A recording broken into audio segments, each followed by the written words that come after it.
Hi there! Today, I'd like to discuss how to block Minecraft in Google search using xFanatical Safe Dock. Minecraft is a popular sandbox video game that enables players to explore, build, and create in a block-based virtual world.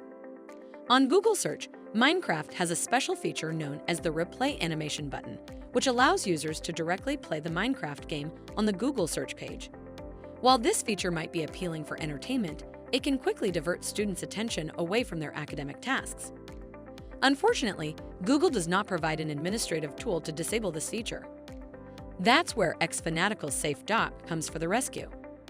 Using Safe Dock's administrators can disable the replay animation button in Google search, by which students will no longer have the option to access the game through the search page, ensuring their focus remains on educational activities. Getting started is a breeze. Go to Chrome Web Store page, search for Safe Dock, then click Add to Chrome to add this extension.